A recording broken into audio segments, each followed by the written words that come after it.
Olá, seja bem-vindo ao Café Filosófico. Hoje eu converso com a professora Sônia Soares, do Departamento de Nutrição da UFRN. Sônia, obrigado pela presença. Obrigada, convite. Queria muito conversar sobre temas que você estuda, pesquisas que você desenvolve. Então é sempre bom ter você por aqui.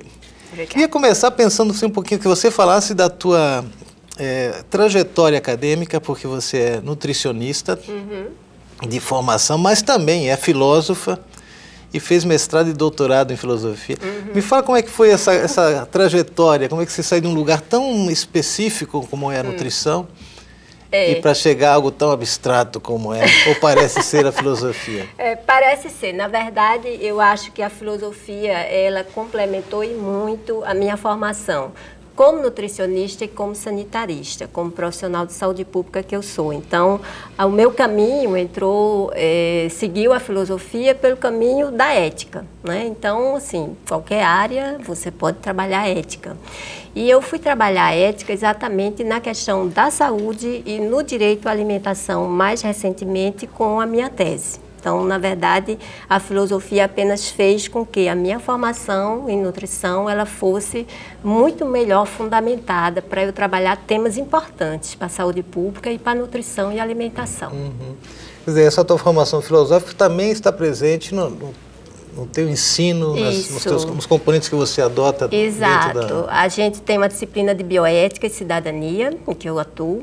Nós temos também uma disciplina de processos de trabalho em nutrição, em que eu dou as correntes éticas, por exemplo, eu dou as principais correntes filosóficas, porque a ideia é como o nutricionista pode ser formado do ponto de vista ético. E, claro, que o meu referencial serão as correntes filosóficas que a gente trabalha na filosofia. Também na bioética, eu trabalho com temas eminentemente filosóficos, porque como a bioética é um campo muito multidisciplinar, você pode fazer várias abordagens. E a minha abordagem é bem no campo da ética filosófica.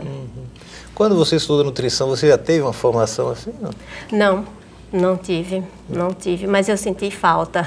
E no cenário nacional, assim, com esse encontro, eu estou achando assim, eu conheço a tua trajetória e tudo, mas no campo nacional dos cursos em nutrição, há mais exemplos assim de pessoas que trazem a ética, uma discussão importante como você faz, né? É muito pouco, infelizmente. Inclusive eu falo isso na minha tese, porque as abordagens que a gente faz sobre a alimentação, fora do campo tradicional, de estudar a questão da bioquímica dos alimentos, do metabolismo, no campo da cultura, da sociologia, pouco abordam a questão ética mesmo. Então, no Brasil, a gente ainda tem muito pouco assim, sobre isso, de trabalhar esse lado ético e político, filosófico do direito humano à alimentação.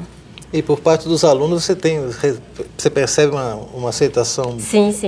Para eles é muito bom, sobretudo quando eu trabalho com temas assim bem atuais, como a questão dos transgênicos.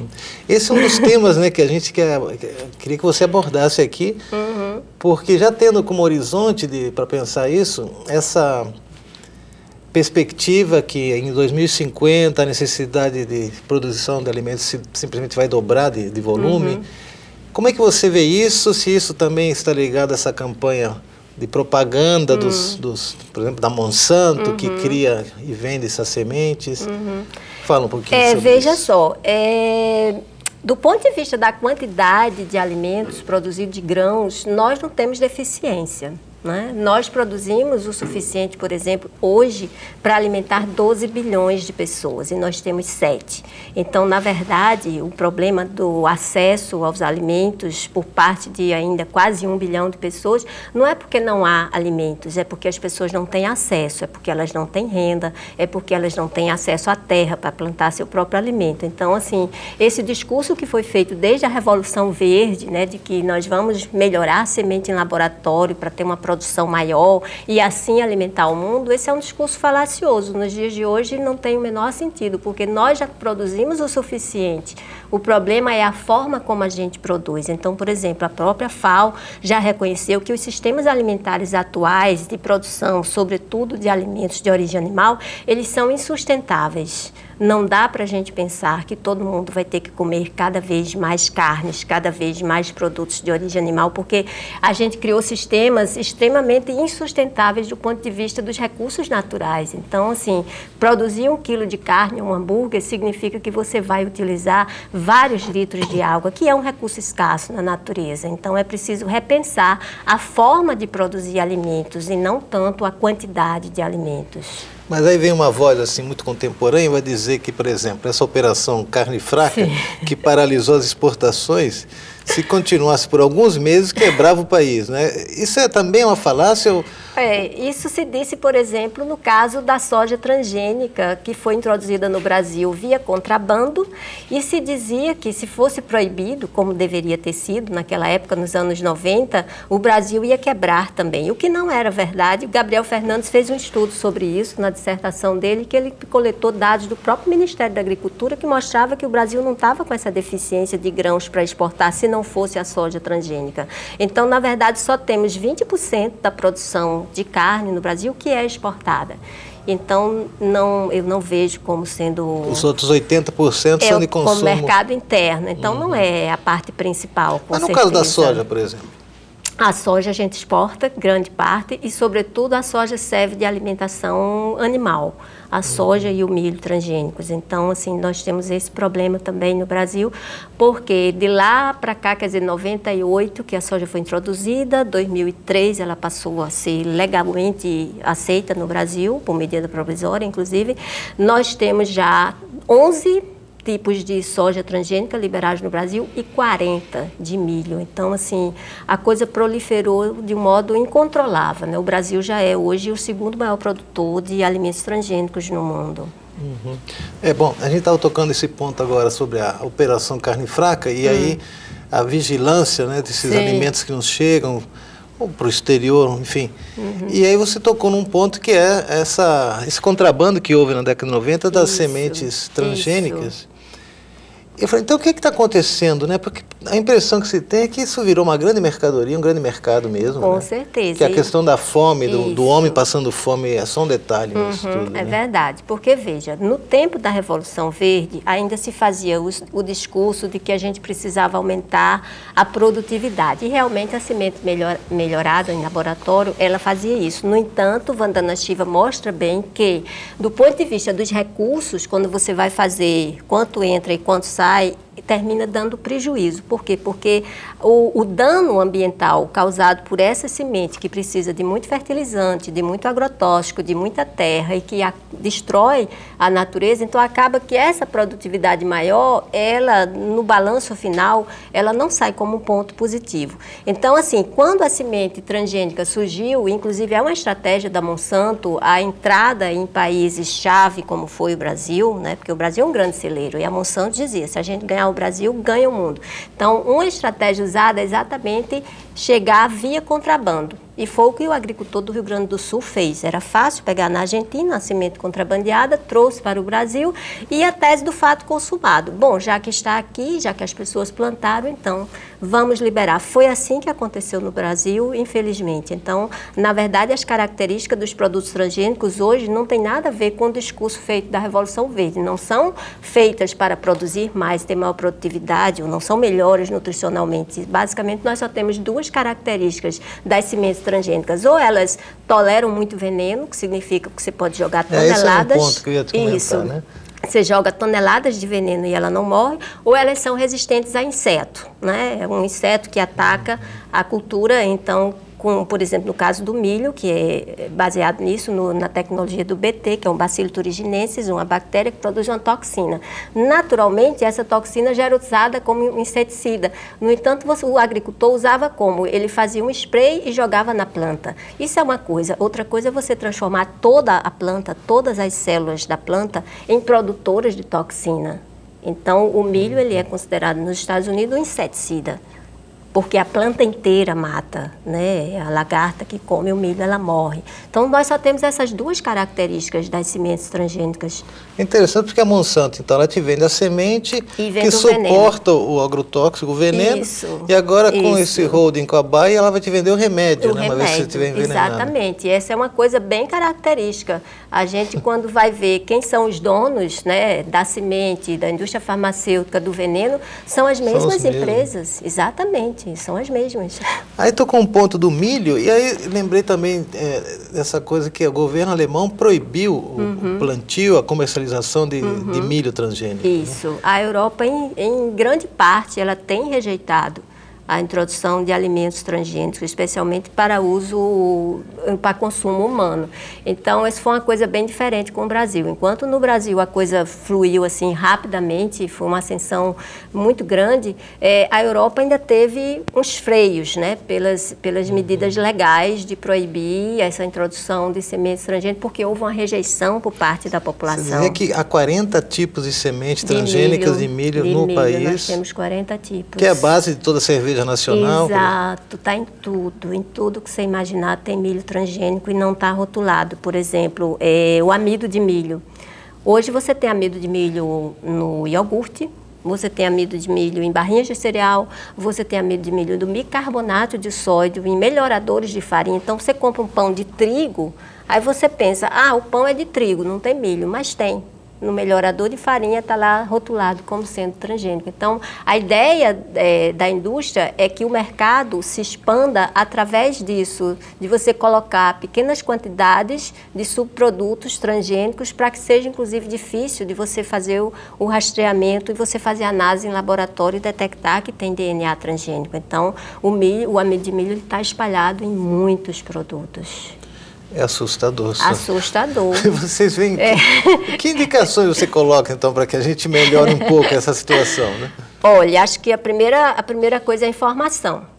O povo brasileiro precisa saber sobre transgênicos. Então, a gente perdeu o bonde desse debate por ocasião da... a gente brincando, que aquele T... Sim. Que vem em alguns alimentos, as pessoas não têm a menor ideia do que significa aquilo. É verdade. Aquilo. Então, assim, a gente não debateu o que era necessário quando foi aprovada a lei, porque veja, até a aprovação da lei foi feita como um subterfúgio, porque só se falava que era uma lei de biossegurança e que se falava nas células-tronco, que iriam permitir essa tecnologia de pesquisa. Ninguém falava que nessa mesma lei foi introduzida a liberação dos alimentos transgênicos. Então, quando você fala assim, é uma lei de biossegurança, você pensa que biossegurança é uma coisa boa e que foi uma lei boa. Na verdade, foi a lei que aprovou os alimentos transgênicos. De quando é a lei? 95, a primeira, e a última, de 2005, que é a atual. Foi essa que realmente permitiu o plantio e o cultivo das sementes transgênicas junto com a questão das células-tronco embrionárias. Então, primeira coisa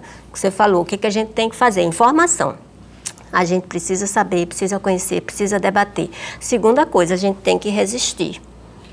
A gente não pode aceitar a inexorabilidade do fato, como é o que a indústria quer nos fazer crer. Olha, é irreversível, não tem mais o que fazer, esse é o caminho, né? Então, nada disso, a gente não pode aceitar. Então, tem alguns movimentos no Brasil aliados à questão dos agrotóxicos, porque foi outra coisa que aconteceu. O aumento do consumo de agrotóxicos no Brasil, ele está fortemente associado ao aumento das culturas transgênicas, exatamente pelo fato de que as sementes toleram mais veneno, então você pode colocar mais que não tem problema. E o Brasil continua sendo campeão mundial de consumo de agrotóxicos. Então, com tantas culturas transgênicas, se elas realmente reduzissem o uso de veneno, a gente não teria esse quadro que tem hoje. Então, a gente precisa realmente se informar, procurar parceiros e aliados. A gente tem uma campanha por um Brasil livre de transgênicos e a gente tem a campanha também contra os agrotóxicos. Bom, há uma indicação de vigilância, de informar, né? De certa forma, isso que a gente está fazendo aqui é uma maneira de colocar as pessoas perto da informação. Mas tem duas coisas que já me deixaram preocupado. Uma é reconhecer que, de fato, pode haver uma fome ou a escassez de alimentos daqui a pouco tempo, daqui a 30 anos, e que não podemos continuar com essa pecuária absurda, porque não há espaço para isso, porque se demanda muita água. Também não podemos contar com alimentos transgênicos como milho, soja, etc. Então, como é que a nutrição... Como é que uma nutricionista pode dizer, o que vamos fazer agora? Veja só, o nosso conselho, o Conselho Federal de Nutricionistas, ele inclusive já fez um documento para alertar a gente sobre a conduta, né? Como a gente deve orientar as pessoas na nossa prática profissional. E diz lá que a gente tem que realmente falar sobre os riscos, né, dos alimentos transgênicos para as pessoas.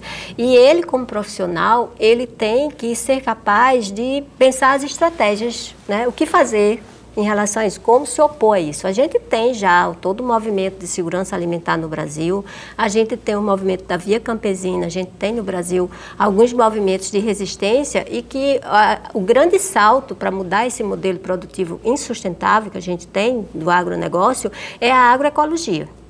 Então, na verdade, o que a gente quer é resgatar, né, o conhecimento e toda a sabedoria que os agricultores, ao longo de 10 mil anos, né, acumularam no cultivo e no cuidado com as sementes, para que realmente a gente possa garantir uma coisa fundamental, que é a diversidade genética. Com a utilização das sementes transgênicas, a gente está perdendo a diversidade genética. E como diz Vandana Shiva, vida é o nome de diversidade, né? Não existe vida na monocultura. Então, um terreno com monocultura é um terreno que vai ficar estéril em pouco tempo, vai virar um deserto. Então, a gente precisa garantir a segurança alimentar a partir dessa diversidade de espécies. Quanto mais espécies o homem do campo for capaz de ter, por exemplo, em relação ao milho, ao feijão, mais seguro ele vai se encontrar mais seguro. Por quê? Porque se tiver um problema, alguma condição climática que afete uma espécie, não vai afetar as outras. Então, ele vai ter ainda do que se alimentar. Então, na verdade, trata-se de uma disputa por um direito. Se a alimentação é um direito, a gente não pode ver a semente como uma commodity, como uma mercadoria, mas como um patrimônio da humanidade. Então, essa é a luta dos agricultores. Porque, claro, é uma questão ética, mas também é uma questão de uma perspectiva metafísica, de entender que o homem pode manipular a natureza, entrar no DNA das coisas, né? E que acaba sendo uma violência contra a própria natureza. E a natureza acaba sempre dando a resposta. Né? É verdade. Isso que você falou agora, de repente um campo de monocultura sofre uma praga inadvertida, e incontornável, e não tem mais alimento. Exato. Por exemplo, você fala agora dessa Via Campesina, o que seria isso? É uma organização que congrega 150 entidades, né, de movimentos de agricultores, movimentos sociais em defesa da segurança alimentar. Então, o próprio conceito de segurança alimentar, eles começaram a elaborar, e nós temos hoje no Brasil uma lei de segurança alimentar que resgata o conceito da Via Campesina, que fala o quê? Que a segurança alimentar existe quando todos têm direito à alimentação, né, através do acesso, da produção sustentável, e que você tenha práticas ecologicamente sustentáveis e que respeitem a cultura de um povo. Porque isso é um fato interessante também, a proximidade entre a cultura humana e a agricultura, né? Então, assim, se você tem comunidades agrícolas, aquela produção no campo ao longo de milênios, aquilo vai fazer parte da cultura daquele povo. E quando você muda aquilo, você destrói também um pouco a vida humana. Porque existe uma relação muito forte da semente com o agricultor, com a natureza, né? Então, aquilo tudo é um sistema. Se você mexe numa coisa, como foi feito com a questão da semente, você tira o poder do agricultor de colher a semente e de guardar. Então, nós temos o movimento dos guardiões de semente. Inclusive, aqui no Rio Grande do Norte tem um pessoal de Apodi que tenta preservar as sementes crioulas, que não sejam transgênicas, porque as sementes transgênicas, numa cultura transgênica, perto de uma não transgênica, ela pode contaminar. E isso é muito grave, porque significa que você vai perder a autonomia. O agricultor sementes não vai ter mais. São as nativas de milho, né? Ainda tem? Tem. A gente ainda tem de milho, de feijão. Então, na Paraíba tem um movimento chamado Sementes da Paixão, em que vários agricultores, especialmente na região da Borborema, eles trocam sementes entre si, porque essa é a atividade da agricultura, né? O agricultor, ele sempre viu o que era melhor e ele vai guardando o que é melhor, e com isso ele vai aprimorando a espécie. Isso é uma coisa natural que envolve um saber. Então, ele sabe qual é melhor para cada ambiente. E com a captura dessas corporações daquilo que é a vida, que é a semente, né? A semente é a fonte de vida. Então, o que essas empresas fazem? Elas pegam algo que é da natureza, que tem em si essa propriedade de gerar vida, né, e transforma numa mercadoria. Então, assim, é um grande obstáculo para o capitalismo a semente, porque ela reproduz a si mesma gratuitamente. Né? Mas não a transgênica, essas são híbridas. As sementes transgênicas, o que é que acontece? Quando você tem a propriedade intelectual, porque o que é que acontece? Nos laboratórios você pega uma semente da natureza, você faz a manipulação genética, coloca lá dentro um DNA que vai ter uma característica que você quer, que na verdade são aquelas que eu falei, a tolerância e a resistência a insetos, tolerância a herbicidas. E aí o que é que você faz? Você patenteia e diz, olha, eu criei isto aqui é meu, quem quer que vá usar vai ter que me pagar royalties.